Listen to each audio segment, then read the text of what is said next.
तेल में फेंको।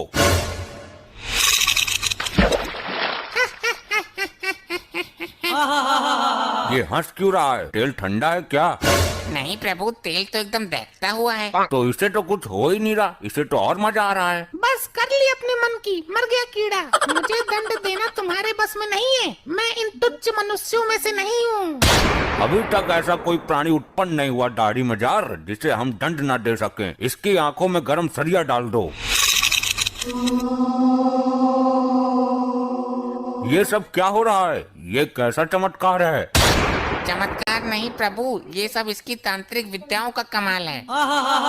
तुम्हारी अकल पर पत्थर पड़ गया चित्रगुप्त। इसकी तांत्रिक विद्याएं उसी क्षण खत्म हो गई थी जब इसने शरीर त्यागा था। नहीं प्रभु, ये टुच्चू मुच्चू तांत्रिक नहीं है। इसकी विद्याएं इतनी प्रबल हैं कि मृत्यु के उपरांत भी इसका साथ दे रही हैं। क्या मतलब? यदि ऐसा है तो इसको दंड देना बड़ा कठिन हो जाएगा। तुम मेरा कुछ नहीं कर सकते, मेरा शरीर अभी भी पृथ्वी पर सुरक्षित है। अगर ये यमलोक का द्वार किसी तरह खुल जाए तो मैं पुनः जीवित हो सकता हूँ। प्रभु, यमद्वार किसी भी हालत में ना खुले, वरना ये मुसीबत खड़ी कर देगा। हर द्वार पर पहरा बढ़ा दो, मैं भी देखता हूँ कब तक काम आती है इसकी विद्या। मैं इस यमलोक में उथल पुथल मचा दूंगा, मेरी विद्या का कमाल देखोगे। ए दुराचारी आत्मा, इससे पहले तो कुछ अनर्थ करे, मैं तेरा अस्तित्व ही मिटा दूंगा।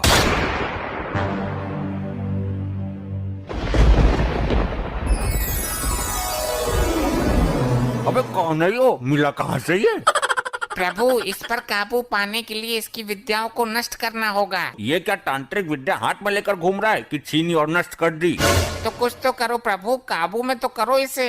काबू में तो कर ही लूंगा मैं, आखिर यम है हम। ले हो गया काबू में।